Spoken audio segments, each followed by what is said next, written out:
অনেক খুশি হয়েছে, আমার বাবাই পাস করছে, গোল্ডেন পাইছে, ও এটাই শুকর আলহামদুলিল্লাহ। আল্লাহ পাক আমার মুখের দিক তাকাইছে।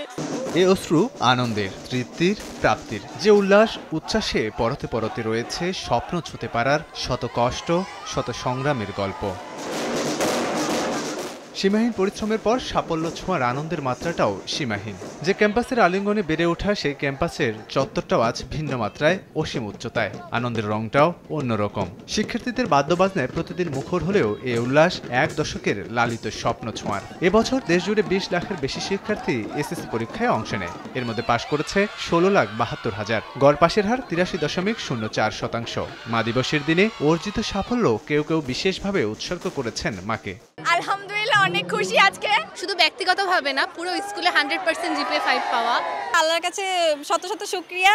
আজকে অনেক খুশি, মানে ভাষায় প্রকাশ করতে পারবো না, এত খুশি। অনুভূতি খুবই ভালো। ইনশাআল্লাহ আমি এ প্লাস পাইছি, আমার বন্ধুরা সবাই এই থেকে এ প্লাস পাইছে। 10 বছরের একটা প্রত্যাশা ছিল এসএসসি রেজাল্ট নিয়ে, আলহামদুলিল্লাহ রেজাল্ট নিয়ে সন্তুষ্ট। আলহামদুলিল্লাহ দিলে বাবা মার জন্য, আমার শিক্ষকদের জন্য আমি এত কষ্ট করতে পারছি, ওনারাও আমার জন্য কষ্ট করছে, যার কারণে আমি আজকে সাফল্যের সাথে পাস করতে পারছি। আজকে বিশ্ব মা দিবসের দিনে আমাদের রেজাল্টটা দিয়েছে, এই কারণে আরো ভালো লাগছে। দেশের 1 নম্বর গ্লুকোজ ব্র্যান্ড গ্লুকোম্যাক্স ডি একই এনার্জিতে এলো নতুন প্যাকে। অভিভাবকদের পাশাপাশি শিক্ষকরাও প্রশান্তিতে ভাসছেন। তাদের প্রত্যাশা, বিদ্যালয়ের গণ্ডি পেরিয়ে আগামীতে দেশকে উজ্জ্বল করবে এ প্রজন্মের তরুণরাই।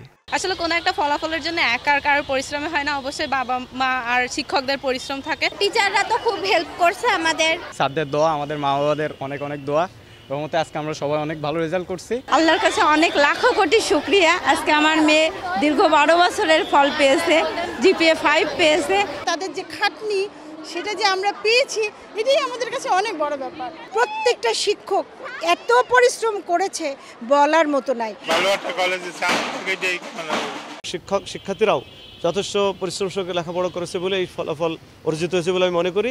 এবারও কৃতকার্যের দৌড়ে ছেলেদের চেয়ে মেয়েরাই এগিয়ে। ছাত্র পাশ করেছে 8,06,000, যেখানে ছাত্রীর সংখ্যা 8,65,000। ফলাফল বিশ্লেষণে দেখা গেছে গত বছরের চেয়ে এবার পাশের হার বেড়েছে 2.61%। তবে জিপিএ 5 পাওয়া শিক্ষার্থীর সংখ্যা কমেছে। গত বছর জিপিএ 5 পেয়েছিল 1,83,578 জন। সেই হিসেবে এবার 1,449 জন কম পেয়ে জিপিএ 5 পেয়েছে 1,82,129 জন। এই পরিসংখ্যানে সবচেয়ে এগিয়ে ঢাকা বোর্ড। ভবিষ্যতে আমার চিকিৎসক হওয়ার একটা পরিকল্পনা আছে, আল্লাহর রহমতে যদি আল্লাহ চায় সেটা অবশ্যই কবুল হবে।